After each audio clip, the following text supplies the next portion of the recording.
হযরত উসমান রাদিয়াল্লাহু তাআলা চোখের পানিগুলো ছেড়ে দিয়ে কান্দে আর বলে, মদিনার মানুষ কেমনে রে তোরা ভুলে গেলি? এই মসজিদে নববীর মধ্যে যখন জায়গা হতো না, আমি উসমান টাকা দিয়া জায়গা কিনে দিলাম। আজকে মসজিদে নববীর ভিতরে আমারে ঢুকতে দিলি না, 22 দিন ধরে আমারে গৃহবন্দী করে রাখলে, এক ফোঁটা পানি আমারে দেও না। এ মদিনার মানুষ, তোমরা কি ভুলে গেছো যেদিন মদিনার মানুষ পানি পান করতে পারত না? একটা কূপ ছিল, আল্লাহর নবী দাঁড়ায় বলছিল, কে পারবা এই কূপটা কেউ কিনে দিতা যেন মদিনার মানুষ পানি পান করতে পারে? সেদিন তদানীন্তন সময়ে 50 লক্ষ টাকা খরচ করে আমি এই কূপটা তোমাদের জন্য কিনে দিছি, মদিনার মানুষ যেন পানি পান করতে পারে। আমার টাকার কিনা কূপের পানি মদিনার মানুষ খায় রে, আর আমি 22 দিন ধরে পানি পাই না। তোমরা আমার সঙ্গে এমনটা কেন করলা? অত্যন্ত মর্মান্তিক ঘটনা। উসমান রাদিয়াল্লাহু তাআলার কান্না বিদ্রোহীদের কানে যায় না গো। অনেক সাহাবীরা উসমানকে ভুল বুঝতে লাগলো। হায় রে, উসমান বারবার বলল, আমার টাকার কিনা পানি তোমরা খাও, আমার স্ত্রী আর আমি পানি পাই না। আমি পানি পান না করে রোজা রাখি, ইফতার সারা রোজা রাখতেছি। উসমান রাদিয়াল্লাহু তাআলার এই বক্তব্য শোনার পরে আম্মা জানের উম্মে সালমা নবীর একজন স্ত্রী ছিল, উনি যখন শুনল উসমানের এই করুণ ঘটনা, উনি তাড়াতাড়ি এক বোতল পানি উনি হযরত উসমানের কাছে নিয়ে আসার জন্য রওনা দিল।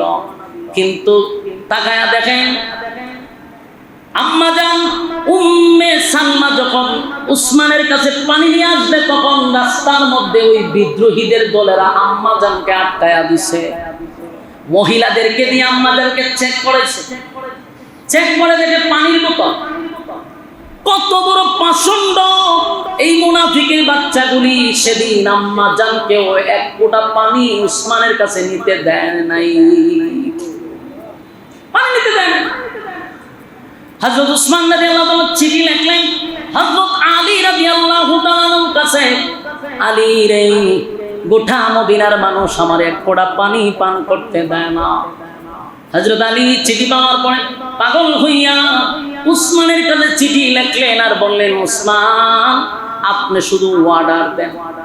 আমি উসমান, আপনি শুধু অর্ডার দেন, আমি আলী ওয়াদা দিতেছি, আমরা তাদের সঙ্গে যুদ্ধ করব, যুদ্ধ করে সবগুলারে শেষ করে দিব, আপনি শুধু অনুমতি দেন। কিন্তু উসমান রাদিয়াল্লাহু তাআলার কথা হলো, মদিনার জমিতে, নবীর জমিনে আমি উসমানের শাসন আমলে কোনো রক্তপাত আমি দেখতে চাই না। তারা সিদ্ধান্ত নিল যে আল্লাহর রাসূলকে তারা হত্যা করবে না। আউযুবিল্লাহ। একবার করলো কি, তারা রাসূল আরবি সাল্লাল্লাহু আলাইহি সাল্লামকে এক জায়গায় দাওয়াত দিয়ে আনছে ইহুদিরা, সাথে সাহাবায়ে কেরাম ছিল। হঠাৎ করে ইহুদিরা বলল যে হুজুর, আমরা আপনার সাথে একেবারে পার্সোনাল কিছু কথা বলতে চাই। সাহাবীদের এটা একটা সন্দেহ লাগছে যে আমাদের পাশে কথা বলবে না, সে পার্সোনাল কথা বলবে, এটা সাহাবীদের একটা সন্দেহ হয়েছে যে ঘটনা তো ভিন্ন। কিন্তু আল্লাহ রাসূল বললেন যে তোমরা একটু পিছনে যাও, আমি এদের সাথে একটু পার্সোনাল কথা বলবো। তারা রাসূলকে একটা ঘরের ভিতরে নিয়ে গেছে, ঘরের ভিতরে নিয়ে রাসূলকে বসাইছে। ওই ইহুদিরা আরেকজনকে বলছে, তোরা ছাদের উপরে টপকায়া গিয়ে বসবি, ওখান থেকে বড় একটা পাথর মুহাম্মদের উপরে ফেলাই দিবি। মূল টার্গেট হলো রাসূলকে হত্যা করার জন্য। তো এরা এইদিকে রাসূলের সঙ্গে কথা বলতেছে, আর একটা ইহুদি পাথর নিয়ে উঠছে, রাসূলের উপরে ফেলাই দিবে। এই মুহূর্তে জিবরাইল আলাইহিস সালাতু ওয়াস সালাম আয়েশা বলল, হুজুর আপনি তাড়াতাড়ি এখান থেকে উঠেন, আপনাকে হত্যা করার জন্য এরা ষড়যন্ত্র করছে। আল্লাহ রাসূল দ্রুত এখান থেকে উঠে গেলেন। পরবর্তীতে রাসূল এই মদিনা থেকে ইহুদিদেরকে বের করে দিয়েছে, তোরা মদিনা থাকার দরকার নেই, বাইরে বাইরে করে দিয়েছে। এরপরে রাসূলের পরে হযরত আবু বকর দেশ শাসন করছেন। এরপরে হযরত খলিফাতুল মুসলিমিন হযরত ওমর দেশ শাসন করছেন। ইহুদিরা চেষ্টা করছে মুসলমানদেরকে ধ্বংস করার জন্য, কিন্তু পারে নাই। পারে নাই কেন? হযরত ওমরের নেতৃত্বে দেশ পরিচালনা হয়েছে। কোনো ইহুদি সাহসটুকু পায় নাই যে মুসলমানের মধ্যে ফাটল সৃষ্টি করবে, কিন্তু চেষ্টা চালাই গেছে। ঘটনাক্রমে ইয়াহুদীদের মধ্যে একজনের নাম ছিল আব্দুল্লাহ ইবনে সাবা। ইয়ামেনে গিয়ে এরা বসবাস শুরু করছে, ইয়ামেনে, মদিনাতে দৌড়ে যাওয়ার পরে। এখানে থেকে বহুদিন ধরে এরা প্ল্যান করতেছে যে মুসলমানরা এত বিজয় কিভাবে হচ্ছে। আমার মুসল্লি ভাইয়েরা একটু মনোযোগ দিয়ে শুনবেন, এখান থেকে আমাদের শিখার আছে। এই ইহুদিরা চিন্তা করতেছে যে মুসলমানরা এত বিজয় কোথার থেকে পায়, যেখানে যায় তাদের বিজয়, যেখানে যায় তাদের বিজয়। এইভাবে যদি বিজয় হইতে থাকে গোটা পৃথিবী মুসলমানদের হাতে চলে আসবে, আমাদের অস্তিত্ব থাকবে না। তাই এখনই আমাদের একটা ব্যবস্থা নিতে হবে। কিন্তু শাসনামল কার ছিল? হযরত উমরের। এরা এটাও জানে উমরের শাসনামলে যদি আমরা কোনো গিরিঙ্গি বাজাইতে চাই আর উমর যদি কোনোভাবে টের পায় তাহলে জাগাত শেষ করে দিবে। এই জন্য এরা মাস্টার প্ল্যান করতেছে, কিন্তু এরা বহু অ্যানালাইজ করছে যে ঘটনাটা কি, এদের এত শক্তি কোথার থেকে আসে।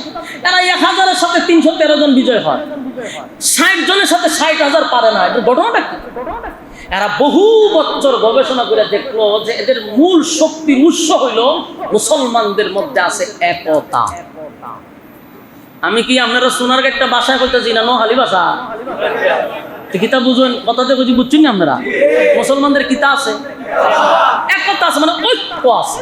এই ঐক্য থাকার কারণে তাদের সঙ্গে কোনো মানুষ, কোনো ইহুদি বলেন, খ্রিস্টান বলেন, যেই যুদ্ধ লাগে এর সাথে পরাজিত হয়। কেন? মুসলমানদের মধ্যে একতা আছে। একতাটাই হলো সবচেয়ে বড় শক্তি। বলেন যে আপনাদের বিবেকে কি বলে, একতার মধ্যে শক্তি আছে না নাই? এরা বহু বছর প্ল্যান করে বাইক হলো যে এইটাই হলো মূল ঘটনা। তাহলে এখন আমাদের কাজ হবে মুসলমানদের মধ্যে একতা নষ্ট করে দেওয়া, মুসলমানদের মধ্যে একটা ফাটল সৃষ্টি করা। তাদের যেভাবে ঐক্যবদ্ধ আছে এখান থেকে তাদেরকে সরাই দিলেই তাদের শক্তি কমে যাবে। তারা বহু বছর অপেক্ষা করার পরে উমরের শাসনামলে পারে নাই। এরপরে যিনি শাসনামলে আসছে উনি কে? হযরত উসমান রাদিয়াল্লাহু তাআলা। উনি ছিলেন নম্র, ভদ্র, লাজুক প্রকৃতির একজন মানুষ। এই ইহুদিরা উনার শাসনামলটাই বেছে নিছে যে এখনই আমাদের যা করার করতে হবে। কারণ উসমান অত্যন্ত নরম মানুষ, উনি ডাইরেক্ট কোনো অ্যাকশনে যাবে না। আর ওনার আমলে যদি আমরা সাকসেস না হইতে পারি আর হব না। সম্মানিত শুধু যেই ভাবনা সেই কাজ। এই আব্দুল্লাহ ইবনে সাবা ইয়ামেন থেকে মদিনায় আসছে। দেখেন মাস্টার প্ল্যান তাদের। মদিনায় আইসা প্রকাশ্যে মুসলমানদের সামনে কালেমা পড়ছে। কালেমা পইরা হ্যাঁ মুসলমান হইছে। এই লম্বা দাড়ি, এই লম্বা পাঞ্জাবি, এই লম্বা ভাগরি, পকেটে মেসওয়াক, বুঝা যায় বুজুর্গ আসমানতে লাইমাইছে। এত বড় বুজুর্গ কালেমা পড়ার পর থেকে তার ইবাদত বন্দেগী দিকে মানুষ দিন তো দিন তার প্রতি দুর্বল হইতেছে। এত লম্বা নামাজ, এত বড় জিকির, সারাদিন শুধু সে ইবাদতে সময় কাটায়। মোটামুটি মদিনার মধ্যে একটা কানাঘুষা শুরু হয়ে গেল যে আব্দুল্লাহ ইবনে সাবার মতো একটা আমলদারি ব্যক্তি, এত বড় একজন বুজুর্গ আর নাই। সে কালেমা পড়ছে ঠিক, মূলত সে ইহুদি। মাথায় রাখবেন, সে কি? ইহুদি।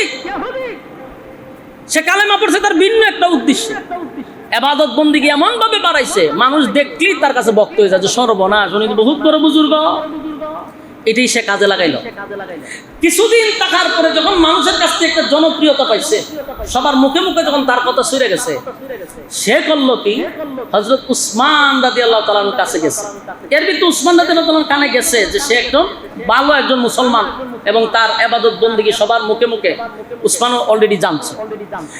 সে উসমান রাদিয়াল্লাহু তাআলার কাছে গিয়া কয় যে আমি আপনার কাছে আসছিলাম একটা বিষয় পরামর্শের জন্য। হযরত উসমান রাদিয়াল্লাহু তাআলা বলে কি পরামর্শ?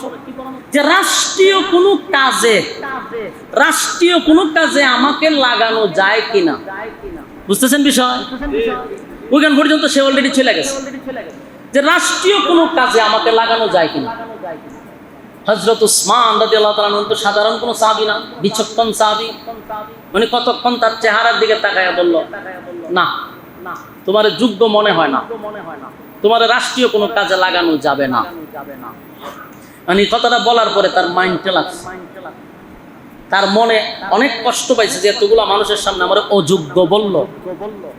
এবার সে কি করলো? এখান থেকে একটু দূরে গিয়া আরো কিছুদিন থাকার পরে ওই যে বিশাল একটা টিম গঠন করছে, মোটামুটি মানুষের আস্থা, এদেরকে বলতে লাগলো যে হযরত আলী থাকতে, এত বড় একজন যোগ্যতা সম্পন্ন একজন ব্যক্তি থাকতে, নবীজির আপন চাচাতো ভাই, নবীর বংশের মানুষ, উনি থাকতে উসমান কিভাবে খেলাফত পায়?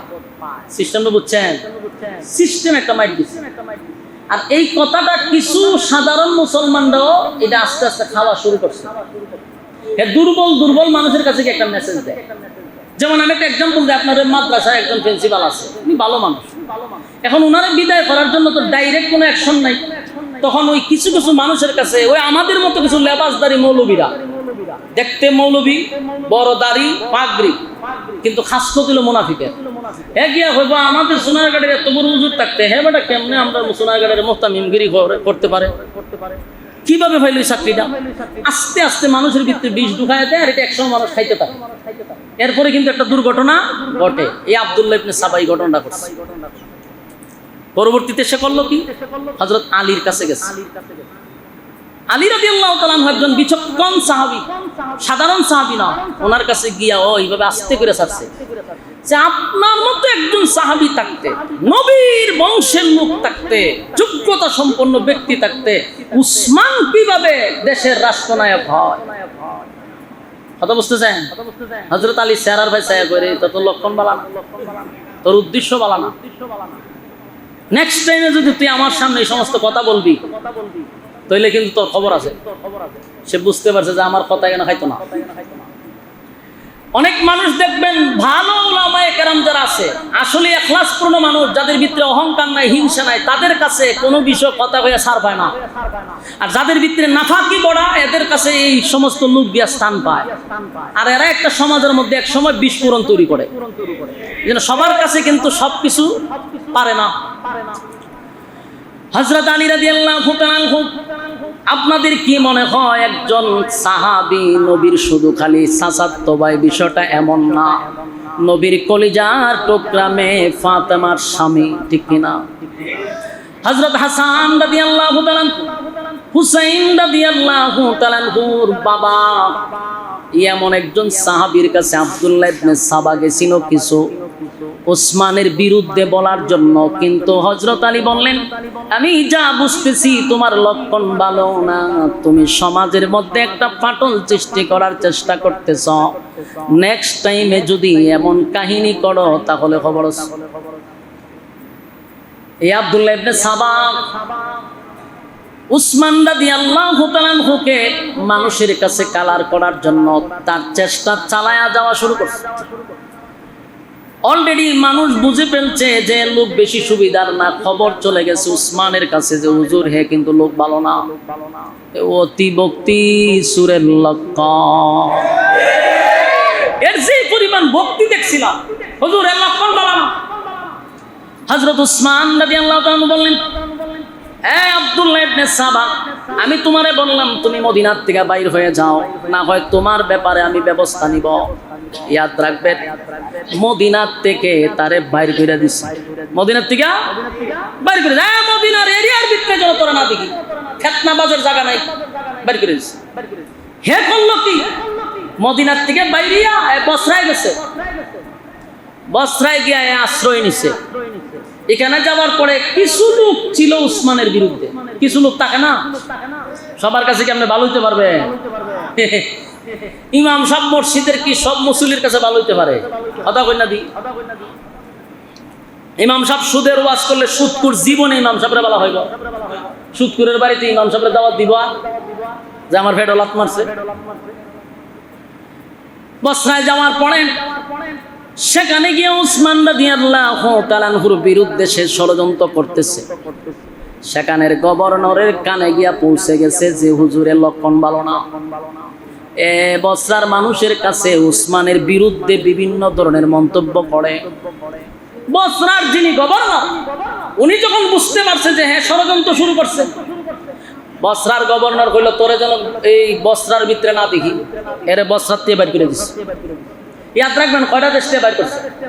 মদিনার থেকে বাইর করলো, গেল বসরা, বসরার থেকে তারে গাড় ধরে বাইর করে দিচ্ছে, বসরার এরিয়ার ভিতরে যেন তোরা না দেখি।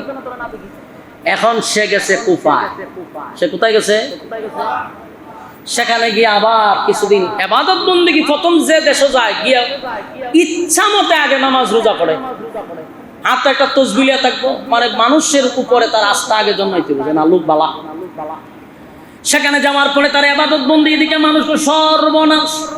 এত বড় বুজুর্গ মানুষ তার উপরে আকৃষ্ট হইতে লাগলো।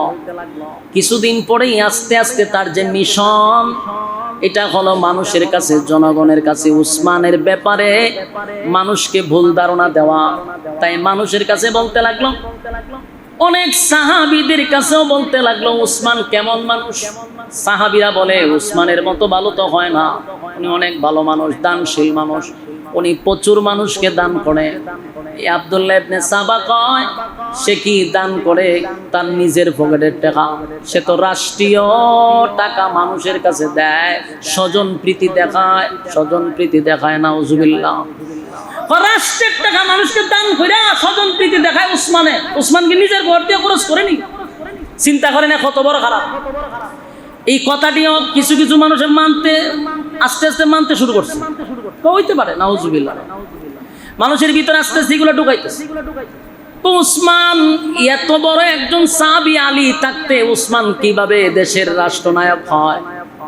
ঘটনা যখন চতুর্দিকে ছড়ায়া গেল, কিছুদিন থাকার পরে ওই কুফার গভর্নরও জানতে পারলো এ লোক ভালো না। এ মানুষের কাছে উসমানের বিরোধিতা শুরু করছে। তখন ওই কুফার থেকে তারা গাড় ধরে বের করেছে। কুফার থেকে কথা বুঝতেছেন আমার? বলছে তোরা যেন এরিয়ার ভিতরে না দেখি, রাষ্ট্রীয়ভাবে বের করে দিচ্ছে। তাহলে প্রথম বের করছে কোথার থেকে? মদিনার থেকে, এরপরে বসরা, এরপরে কুফার থেকে বের করে দিচ্ছে।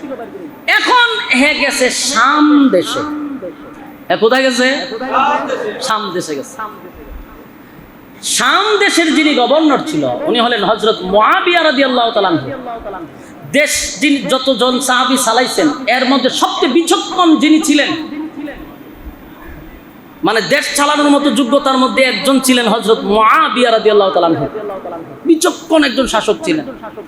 এই শাম দেশে গিয়া ও সাধারণ মুসলমান, ও এখানে বইয়া কথা বলে, দুটো আলাদা করে দাঁড়ায় বইয়া কথা বলতেছে।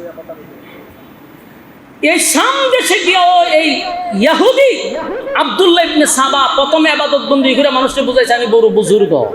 মানুষ যখন তার কাছে আসতে লাগলো তখন আস্তে আস্তে সে বিষ ঢুকাইতে লাগলো। গভর্নর ছিলেন কে? হযরত মুআবিয়া রাদিয়াল্লাহু তাআলা। উনি সাধারণ কোনো শাসক না।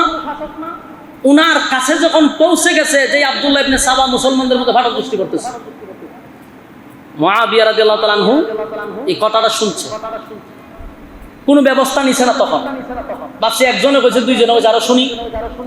হঠাৎ করে এই আব্দুল্লাহ ইবনে সাবা নবীর একজন সাহাবী, নবীর একজন ঘনিষ্ঠ সাহাবীর কাছে বলতেছে, আচ্ছা শুনো, উসমান কিভাবে খেলাফত পাইল? তো কেন? কারণ আলী যেখানে আছে এখানে তো উসমান পাওয়ার কথা না। এই সাহাবী বলল যে রে, তোমার কথাবার্তার মধ্যে তো আমি ইহুদিদের গন্ধ পাইতেছি। নবীর সাহাবী বুঝতে পারছেন যে তোর কথার মধ্যে আমি ইহুদিদের গন্ধ পাইতেছি। তুই কি আসলে ইসলাম প্রচার করস না ইহুদিদের প্রচার প্রসার শুরু করছস? তোর লক্ষণ ভালো না। এই সাহাবী আর তাফাদা ধরছে দুই রকমের সাথে লয়ে গেছে মুআবিয়া রাদিয়াল্লাহু তাআলার কাছে। গে হুজুর, এর লক্ষণ ভালো না। হে হযরত উসমানের বিরোধিতা করতেছে, আমার সন্দেহ লাগতেছে লোকটারে। হযরত মুআবিয়া রাদিয়াল্লাহু তাআলা বললেন, তোরা যেন শাম দেশের ভিতরে আমি না দেখি। কথা কি বুঝতেছেন? এর কয় দেশ থেকে বাইর করছে বুঝতেছেন নি? তোরা যেন আমি শাম দেশের ভিতরে না দেখি, এখান থেকে তারা বাইর করে দিল। এখন সে যাবে কোথায়? এবার সে গেল মিশর। এবার কোথায় গেছে?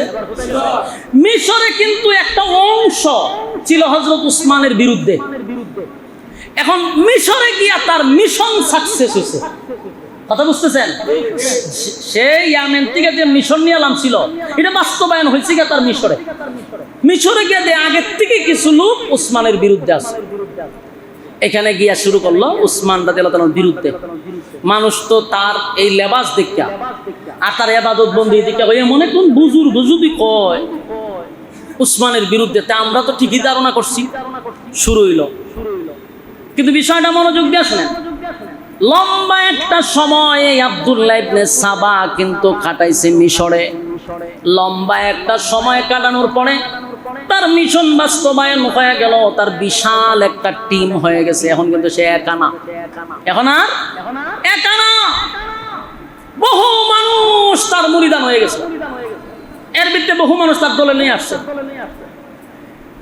কিন্তু তখন গোটা মিশরের মধ্যে তার এই চক্রান্ত যখন চলতে লাগলো, ওখানেও কিছু নবীর সাহাবীরা ছিল, তারা বুঝতে পারছে এর উদ্দেশ্য ভালো নয় রে, এর লক্ষ্য ভালো নয়, এর উদ্দেশ্য ভালো না, এ মুসলমানদের মধ্যে পাটল সৃষ্টি করবে। এই কারণে ওখানকার গভর্নরের কাছে খবর গেল যে হুজুর, এ কিন্তু গোটা মিশরের মধ্যে একটা অবস্থা তৈরি করছে। হযরত উসমানের বিরোধিতা শুরু করছে, সাহাবায়ে কেরামদেরকে নিয়ে সমালোচনা শুরু করছে। শেষ পর্যন্ত মিশরের গভর্নর পর্যন্ত এর গাড় ধরে মিশরকে বের করে দিয়েছে।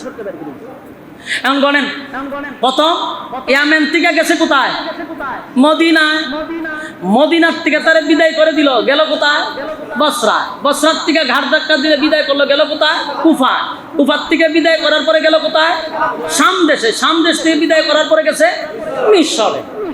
এখন মিশর থেকে যখন তারে বিদায় করে দিল, কথায় ইয়াদ রাখবেন, মিশর থেকে যখন তারে বিদায় করছে তখন কিন্তু সে আর একা, তখন কি আর একা নেই? এতদিনে সে বিশাল একটা জনগোষ্ঠী তৈরি করছে। এখন তার পুরা টিম নিয়ে সে আবার রওনা দিছে মদিনার উদ্দেশ্যে। এই আব্দুল্লাহ ইবনে সাবা, খুব খেয়াল রাখবেন, মুসলমানের আজকে পর্যন্ত ঐক্য নাই কেন?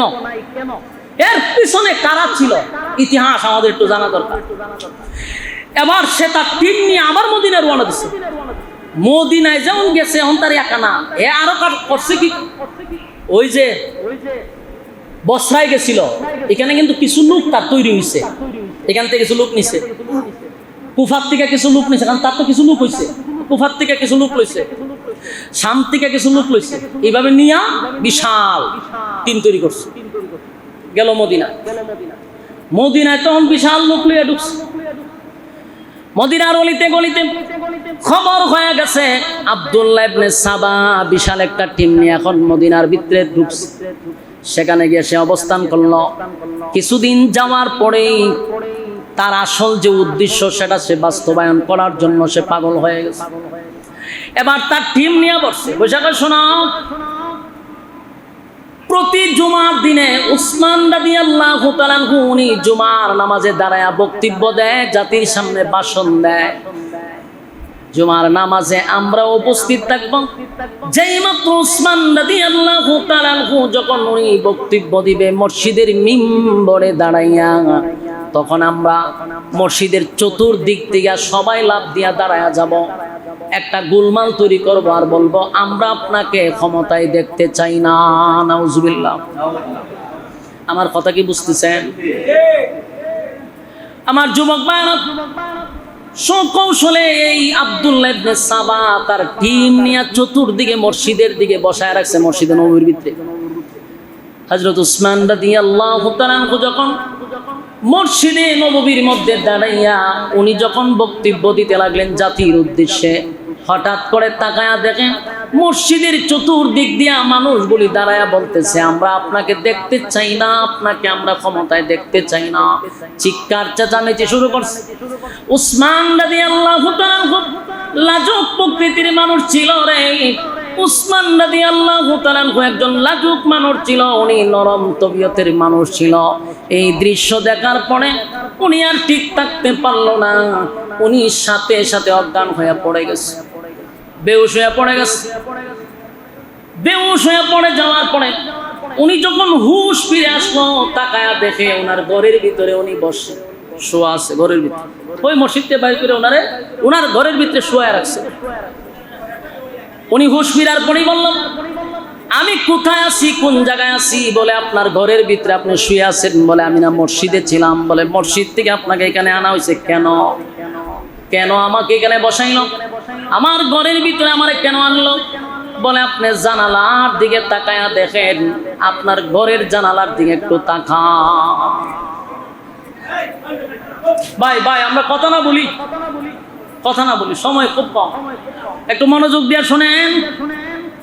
এতক্ষণ শুনলেন, এখন তো মজার জায়গা, একটু মনোযোগ দিয়ে শুনেন। গিরিঙ্গি কেমনে লাগানো, এই সমস্যা কিন্তু আগে ছিল, এখন নাই এমনটা না, এখন এটা আসে কথা কেন, এখন আরো বেশি আছে। ঐক্যবদ্ধ হইয়া কেউ যদি চলতে চায় মাঝখানে কেউ ঢুকতে যাবে, ঢুকতে একটা ফাটল সৃষ্টি করে। আজকে যত বলবো যাবি, যত মারামারি, যত হানাহানি, সব মুনাফিকদের কারণে। মুসলমানের বেশে কিছু মুনাফিক আমাদের সাথেই বসবাস করে। যেমনি ভাবে আব্দুল্লাহ ইবনে সাবা, আব্দুল্লাহ ইবনে উবাই ইবনে সুলুলের মতো মুনাফিকরা লেবাস ছিল মুসলমানদের, কিন্তু তারা মুসলমানের বিরুদ্ধে কাজ করত, কোরআনের বিরুদ্ধে কাজ করত, নবীর বিরুদ্ধে কাজ করত। ঠিক তেমনি ভাবে আজও কিছু লেবাসদারী মৌলবীরা যুগের পর যুগ আলেমদের ঐক্য নষ্ট করতেছে বিভিন্ন ভাবে। বাইঙ্গা খাওয়ার দরকার নাই, দেখতেই তো আছে, দেখতেছেন আলেমের বেশে। এই যখনই উলামায়ে কেরাম সর্বদলীয় ঐক্য হইতে চায়, তখন একটা মাঝখানে ঢুকে যাবে, বিক্রি ঐক্য নষ্ট। ঠিক তেমনি ভাবে উসমান রাদিয়াল্লাহু তাআলা আনহুকে তারা বললেন যে আপনার জানালার দিকে একটু তাকায়া দেখেন। হযরত উসমান রাদিয়াল্লাহু তাআলা জানালা খুলে দেখে হাজার হাজার মানুষ ওনার বাড়ি ঘেরাও করে রাখছে। চিন্তা করছেন, দেশের একজন রাষ্ট্রনায়ক, প্রেসিডেন্ট, পুরা বাড়ি ওনারে ঘেরাও করে রাখছে, গৃহবন্দী। উসমান রাদিয়াল্লাহু তাআলা আশ্চর্য হয়ে গেলেন আর বললেন, আমার বাড়ির চতুর্দিকে এত মানুষ কেন দাঁড়ায় আছে, কেন তারা চিল্লাচিল্লি করতেছে, এত মিছিল মিটিং কেন তারা করতেছে? ওই মুনাফিকরা বলে, বাহিরে যারা দাঁড়ায় আছে তারা সবাই আপনার পদত্যাগ চায়। আপনি জানেন এই ক্ষমতা ছাইরা দেন, এটি আমরা চাই, ছাইরা দিয়ে আমরা লাইন না জান না, বেজাল শেষ। নাউজুবিল্লাহ। উসমান রাদিয়াল্লাহু তাআলার কথা হলো যে আল্লাহর নবীর ইশারা আছে। ইশারা কি? বলে আমার নবী বলছেন আমি শাহাদাত বরণ করব। আল্লাহর নবী হযরত উসমানকে বলছিল, তোমাকে আল্লাহ এমন একটা সম্মানের চাদর দিবে, এই চাদরটা তোমার শরীরে থাকার পরে অনেক মুনাফিকরা চাদরটা টেনে হিসড়ে নেওয়ার চেষ্টা করবে, কিন্তু তোমার মৃত্যুর আগ পর্যন্ত তুমি তোমার চাদরকে জড়ায় রাখার চেষ্টা করবা। এর উদ্দেশ্য হলো উসমান রাদিয়াল্লাহু তাআলা যে খেলাফতের দায়িত্ব পাইছেন, এই খেলাফত থেকে নামার জন্য কিছু মুনাফিকরা চেষ্টা করতেছে কিনা। তার মানে ভবিষ্যৎবাণী হলো এটা নিয়ে তারা টানাটানি করবে, কিন্তু আল্লাহ রাসূল বলছে আমার শাহাদাতের আগ পর্যন্ত আমি যেন গদিটা না ছাড়ি। তাই হযরত উসমান রাদিয়াল্লাহু তাআলা বললেন, না, কখনো হতে পারে না, এটা তোমরা যেটা ভাবতেছো এটা কখনো সম্ভব না। আমার নবী আমারে ঘোষণা দিয়েছেন শাহাদাতের আগ পর্যন্ত আমি যেন এই জায়গাতেই থাকি, আমি যেন পদত্যাগ না করি, এটা আমার নবীর ঘোষণা। তাই জীবন চলে যাবে রে, আমি আমার জায়গা থেকে লড়বো না। ওই আর কি হয়ে গেছে, সবাই মিছিল শুরু করছে, গদি ছেড়া দেন, গদি ছেড়া দেন, এমন ভাবে আন্দোলন শুরু করছে। হযরত উসমান রাদিয়াল্লাহু তাআলা জানালার দিকে তাকায়া দেখে শুধু মুনাফিক নয়, নবীর কিছু সাহাবায়ে কেরাম সহ উসমানের কিছু পরিচিত সাহাবীরা সহ এই আন্দোলনে অংশগ্রহণ করছে। আফসোস, এই আব্দুল্লাহ ইবনে সাবা এমন মাস্টার প্ল্যান করছে, অনেক সাহাবীরা পর্যন্ত তার দলে ঢুকে গেছে, এখনো বুঝতে পারে নাই, কিন্তু নবীর বিচক্ষণ সাহাবী যারা ঠিকই বুঝতে পারছে, কিন্তু অনেক সাহাবীদেরকে তার দলে ইতিমধ্যে নিয়ে গেছে। এরা উসমান রাদিয়াল্লাহু তাআলা আনহুর অসংখ্য দোষ বের করছে। এর মধ্যে একটা দোষ হলো উনি রাষ্ট্রের টাকা মানুষকে দিয়ে দেয়। কোন যে উসমান রাদিয়াল্লাহু তাআলা আনহু ইসলামের সবচেয়ে বেশি যিনি দান করছে উনি হলেন হযরত উসমান। আল্লাহ রাসূল বলছেন, উসমান তুমি যে পরিমাণ দান করছো আল্লাহর রাস্তায়, তুমি যদি ইবাদত বন্দেগী নাও করো, আল্লাহ এর বদলতে তোমার মাফ করে দিবেন। উসমান তদানীন্তন সময়ে কোটি কোটি হাজার কোটি টাকার মালিক ছিল, আর উসমান রাদিয়াল্লাহু তাআলা আনহু এই অপবাদ দিয়েছে, এটা কি মেনে নেওয়া যায়? মেনে নেওয়া যায়? এগুলো ভিত্তিহীন মানুষের কাছে বুঝাইছে। আরো কিছু চক্রান্ত আছে, আমি যদি একটু না বলি তাহলে আপনারাও চিন্তা করবেন যে কে বাদ দিল, মনে হয় এটা প্রশ্ন হয়তো না। উসমান কেন ক্ষমতার থেকে লামাইতে চায়? আবার অসংখ্য নবীর সাহাবীরাও এই আন্দোলনে যোগ দিছে। ঘটনাটা কি? ঘটনাটা হলো এমন একটা মাস্টার প্ল্যান করছে যে অনেক সরল সোজা মানুষও বুঝতে বাধ্য হয়েছে। যেমন হযরত আবু বকরের ছেলে, নবীর সাহাবী আবু বকরের ছেলে, হযরত আবু বকর সিদ্দিক রাদিয়াল্লাহু তাআলার ছেলে আব্দুল্লাহ, উনাকে উনি গভর্নর বানায়া মিশরে পাঠাইছে এবং উসমান রাদিয়াল্লাহু তাআলার হাতে লেখা চিঠি এবং সিল সহ একটা চিঠি দিয়া দিচ্ছে যে তুমি মিশরের গভর্নর হবে। উনি গুড়া দৌড়ায় যাইতেছে, কিন্তু দেখে উনার আগে দিয়ে আরেকটা গুড়া খুব দ্রুত গতিতে চলতেছে। আবু বকরের ছেলে বলল, যেটা আমার আগে এত দ্রুত যায়, এটা ঘটনা কি? তারা দুইরা এই গুড়ারে দাঁড় করাইছে, ঘেরাও করছে। ঘেরাও করার পরে তারা থামাইছে যে তুমি এত দ্রুত গতিতে কোথায় যাও? আমি মিশর যাই। কেন? আমার কাছে উসমান একটা চিঠি দিছে। এদিকে কি পরিমাণ ষড়যন্ত্র, যে আমার কাছে একটা উসমানের চিঠি দিছে, চিঠিটার জন্য আমি ওখানকার গভর্নরের কাছে পাঠাই। তখন হযরত আবু বকরের ছেলে উনি চিঠিটা আনছেন, আইনা দেখে এটা উসমানের হাতে লেখা, সিলও দেখা যায় উসমান রাদিয়াল্লাহু তাআলার হাতে। কি লেখছে? যে আমি আবু বকরের ছেলেকে পাঠাচ্ছি মিশরে, মিশরে যাওয়ার সাথে সাথে তাকে তোমরা হত্যা করবা। নাউযুবিল্লাহ। চিন্তা করছেন? আর ওই যে সিলটা লিখতে পারে, সেটা কিন্তু হযরত উসমানের হাতে না, এটা নকল করা হয়েছে। ওনার সিলটা নিয়ে গেছিল, নকল করে গেছিল। আর এই সুযোগে এই মুনাফিকরা উসমানের নামে চিঠি দিয়া গোটা বিভিন্ন রাজ্যে উসমানের বিরুদ্ধে মানুষকে কেফায়া তুলছে। মূলত হলো ষড়যন্ত্রের মেনই জায়গা। তাই অনেক সাহাবীরাও চিন্তা করলো, যখন হযরত আবু বকর রাদিয়াল্লাহু তাআলার ছেলে চিন্তা করলো যে আমার উনি পাঠাইলো চিঠি দিয়া ওখানকার গভর্নর হওয়ার জন্য, তা আমার আগে উনি চিঠি পাঠাইছে যেন আমার হত্যা করে। এটা করলো কেন? আসলে কি উসমান রাদিয়াল্লাহু তাআলা চিঠি দিছে? এই ভুল বুঝাবুঝির থেকে কিন্তু সৃষ্টি হয়েছে। যা কিনা লম্বা ঘটনা, সংক্ষেপে আমি আপনাদেরকে বলি। এরপরে দেখেন চতুর্দিকে যখন ঘেরাও করে ফেলেছে, উসমান রাদিয়াল্লাহু তাআলা ছায়া দেখে যে ওনার অনেক পরিচিত সাহাবীরাও এই বিদ্রোহীদের সাথে অংশগ্রহণ করছে। এটা দেখার পরে ওনার মনে অনেক কষ্ট লাগছে।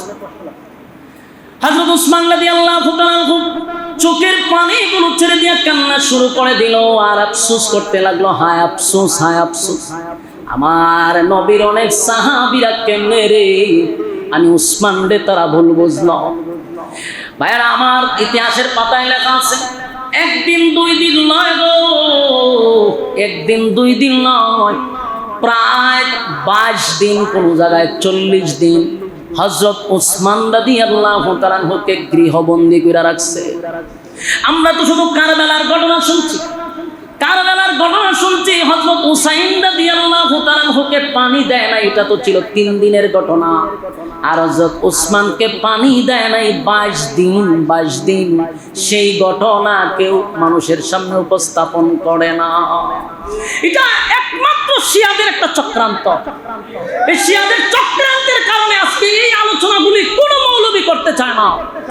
আমরা শুধু শুনি হযরত হুসাইন রাদিয়াল্লাহু তাআলা 3 দিন পানি না পাইয়া কারবালাতে, এটা আমরা বিশ্বাস করি কষ্ট দিছে, এটার বিরুদ্ধে আমরা কথা বলি। কিন্তু উসমানকে যে 22 দিন পানি দেয় নাই, 22 দিন খানা দেয় নাই, গৃহবন্দী করে রাখলো, সেই ওয়াজ কোথায় গেল?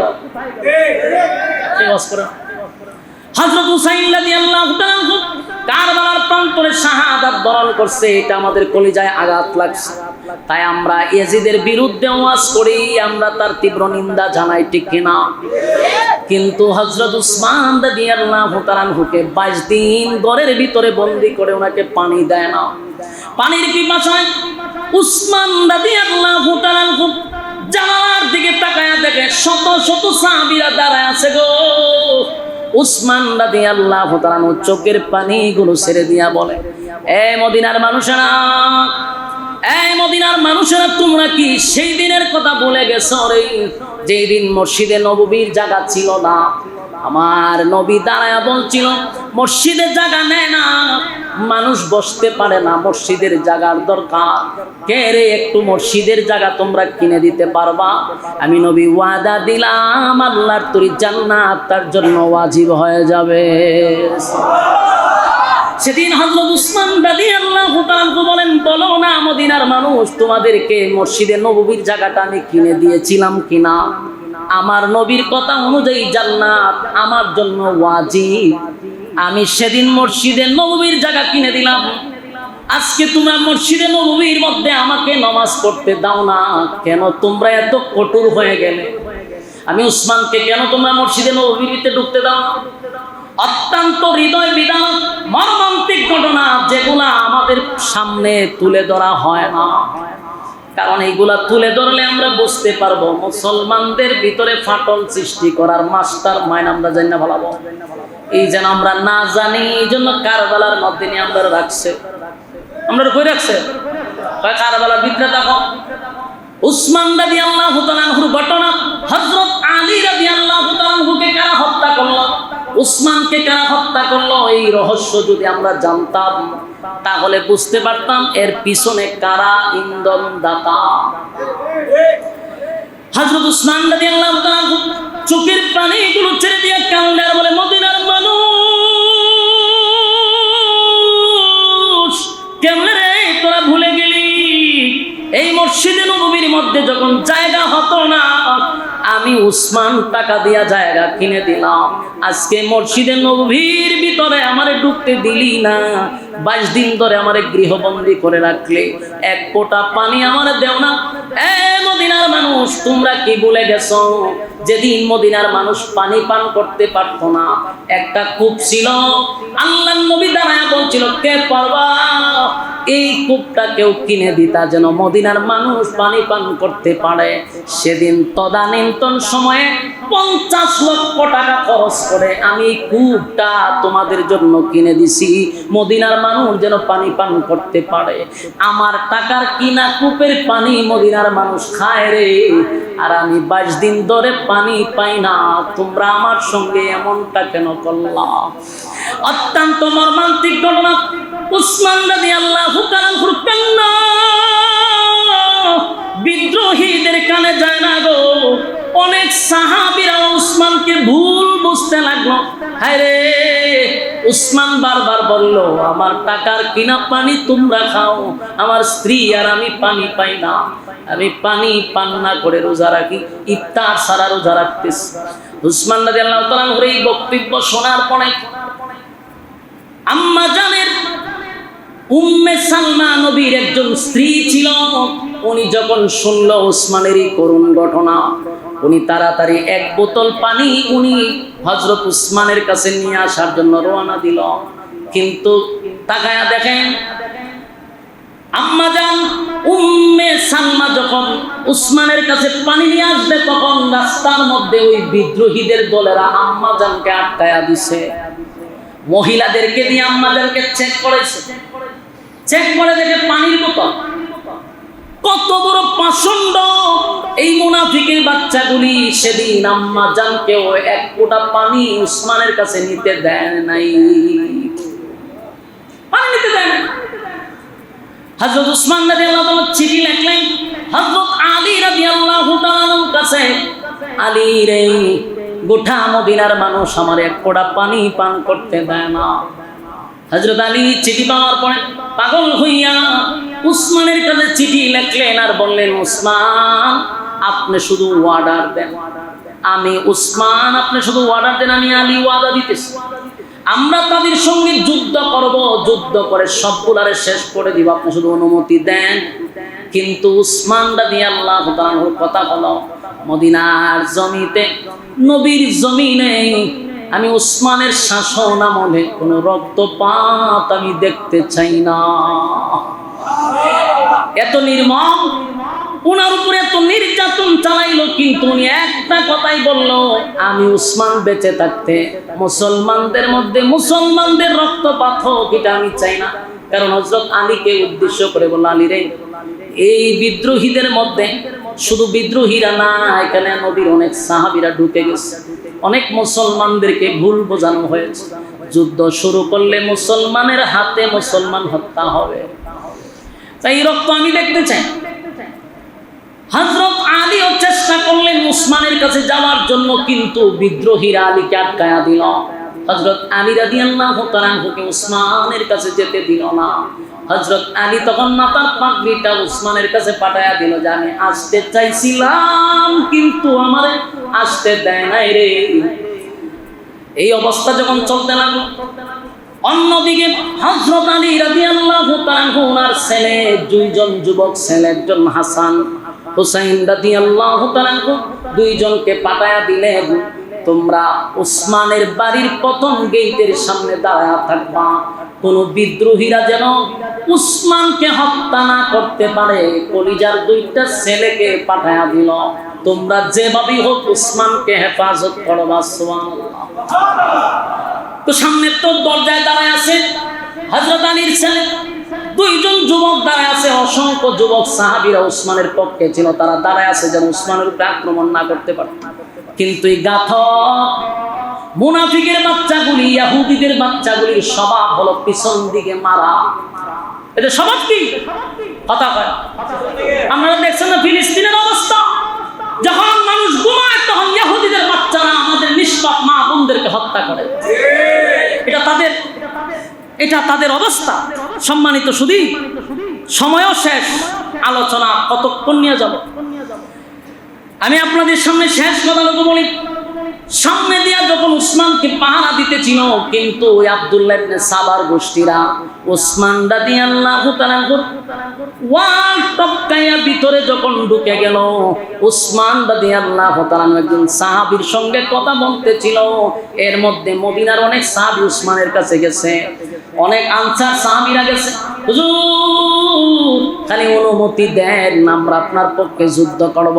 ওসমানের কথা হলো না, কোনো যুদ্ধ চাই না, আমি গতকালকে স্বপ্নে দেখছি রে, আমার নবী আবু বকরকে নিয়া ওমরকে নিয়া দাঁড়ায় আছে, আমারে বলতেছে উসমান আজকে রাত্রি তুমি আমার সঙ্গ চেহারি করো।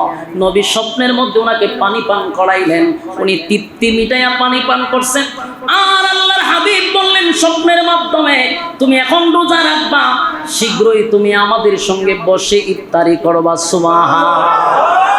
হযরত উসমান বুঝে গেছেন যে আজকে ইফতারের আগে আমি দুনিয়ার থেকে বিদায় হয়ে যাব, আমি শাহাদাত বরণ করব। তাই উসমান রাদিয়াল্লাহু তাআলা কুরআন শরীফ নিয়ে যখন পড়তেছিলেন, একটা আয়াত পড়তেছিলেন, ফাসায়াকফিকাহুমুল্লাহ, এই আয়াতটা পড়তেছিল, পিছনের ওয়াল টপকাইয়া ঘাতকরা ঘরের ভিতরে প্রবেশ করে হযরত উসমান রাদিয়াল্লাহু তাআলার মাথা মুবারকের মধ্যে আঘাত করছে। ওনার মাথা মুবারকটা কেটে কোরআনের মধ্যে পড়ে গেছে। আমার যুবক ভাইরা, পিছন দিকে আঘাত করে উসমানকে হত্যা করলো, উসমান রাদিয়াল্লাহু তাআলা শাহাদাত বরণ করলো। যে আয়াতটা পড়ছিল ফাসায়াকফিকাহুমুল্লাহ, তাদের জন্য আল্লাহই যথেষ্ট, এই আয়াতের মধ্যে রক্তটা যখন পড়ে গেল, কিয়ামতের ময়দানে অসংখ্য সাহাবীদের সাক্ষী হবে, শাহাদাতের সাক্ষী হবে গুরা তলোয়ার, কিন্তু হযরত উসমান একমাত্র ব্যক্তি যার শাহাদাতের সাক্ষী হবে স্বয়ং আল্লাহর কোরআন। আমার যুবক ভাইরা, উসমান রাদিয়াল্লাহু তাআলাকে হত্যা করার পরে গোটা মদিনায় ছড়ায়া গেল রে, উসমানকে তারা শাহাদাত বরণ করছে, উসমান শাহাদাত বরণ করছে। ভাইরা আমার, এরপরে ঘটনা শেষ নয়, কিন্তু সময় নাই। এই ধারাবাহিকতায় যদি আলোচনা শুনতে চান, এবার তাকায়া দেখেন, এরপরই শেষ নয়। হযরত আলী রাদিয়াল্লাহু তাআলা কেমনে মারা হয়েছে, এটার একটা বিশাল চক্রান্ত ছিল। এরপরে হযরত হাসানকে, হুসাইন রাদিয়াল্লাহু তাআলাকে মারার পিছনে কারা কারা জড়িত ছিল, এগুলা যদি বলতে থাকি আরো 2 ঘন্টা সময়ের দরকার, কমপক্ষে 2 ঘন্টা। ওখানে উসমান রাদিয়াল্লাহু তাআলা বেগাল শেষ হয়েছে না, আলোচনা করতে গেলে আরো 1 ঘন্টা দরকার। এরপরে খেলাফত কাকে দিবে এটা নিয়ে বড় যুদ্ধ হয়েছে, মুআবিয়ার সঙ্গে যুদ্ধ হয়েছে, হযরত আলী রাদিয়াল্লাহু তাআলা আম্মা জান আয়েশার সঙ্গে যুদ্ধ হয়েছে। এই যে পাটল সৃষ্টি করলো উসমান রাদিয়াল্লাহু তাআলার পর থেকে নিয়ে আজকে পর্যন্ত, এখন যারা বসে আছেন এই পর্যন্ত মুসলমানদের আর ঐক্য হইল না। এই ঐক্য নষ্ট করার পিছনে হলো ইহুদি। আর ইহুদিরা ঢুকে হলো মুসলমানের বেশ ধরে, কিছু মুসলমান মুনাফিক, তারা বেশ ধরে মুসলমানের ভিতরে ভিতরে তারা মুনাফিক। এই মুনাফিকদের ব্যাপারে আল্লাহ কোরআনের আয়াত পর্যন্ত নাজিল করছে। সম্মানিত শুধু তাই আমরা সতর্ক থাকবো। লম্বা দাঁড়িয়ে পাঞ্জাবি দেখলে প্রথমে তার ফ্রেমে হাবুডুবু খাইয়েন না, যাচাই বাছাই করার দরকার আছে না নাই? আল্লাহ রাব্বুল আলামিন আমাদের এই কথাগুলোর উপরে মান শুননেওয়ালা বলনেওয়ালা উভয়কে যেন বোঝার তৌফিক দান করে, মুসলিম উম্মাহর মধ্যে যেন ঐক্য তৈরি হওয়ার তৌফিক দান করে, সকলে বলে আমিন। আসসালামু আলাইকুম ওয়া রাহমাতুল্লাহি ওয়া বারাকাতুহু।